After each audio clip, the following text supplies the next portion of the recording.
Hello ನಮಸ್ಕಾರ.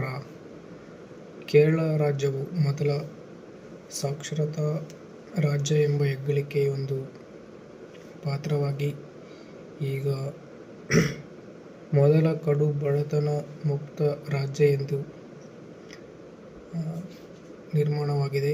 ಈ ಒಂದು ವಿಷಯವು ನವೆಂಬರ್ 1ರಂದು ಮುಖ್ಯಮಂತ್ರಿ ಪಿಣರಾಯಿ ವಿಜಯನ್ ಅವರು ರಾಜ್ಯ ಸಂಸ್ಥಾಪನಾ ದಿನ ನವೆಂಬರ್ 1ರಂದು ಘೋಷಿಸಲಿದ್ದಾರೆ. 2021ನೇ ಇಸವಿಯಲ್ಲಿ ಪಿಣರಾಯಿ ವಿಜಯನ್ ಸರ್ಕಾರವು ಅಧಿಕಾರಕ್ಕೆ ಬಂದ ನಂತರ ಈ ಒಂದು ಯೋಜನೆಯನ್ನು ಅವರು ರೂಪಿಸಿದ್ದರು. ಅದರ ಮುಖಾಂತರ ಒಟ್ಟು 64,000 ಕಡು ಬಡ ಜನರನ್ನು ಗುರುತಿಸಿ ಅವರಿಗೆ ಮೂಲಸೌಕರ್ಯಗಳನ್ನು ಒದಗಿಸಿ ಈ ಒಂದು ಯೋಜನೆಯನ್ನು ಅಭಿವೃದ್ಧಿಶೀಲವಾಗಿ ಮಾಡಿದ್ದಾರೆ.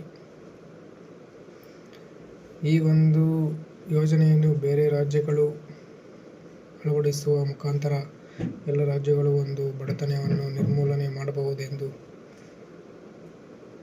ನಮ್ಮೆಲ್ಲರ ಆಶಯ.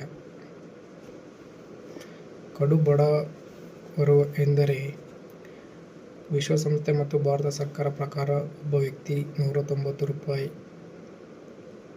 ಒಂದು ದಿನಕ್ಕೆ ₹190 ಒಳಗಡೆ ತನ್ನ ಒಂದು ದುಡಿಮೆಯನ್ನು ದುಡಿದರೆ ಅವನು ಕಡು ಬಡವರೆಂದು ಗುರುತಿಸಲಾಗಿದೆ.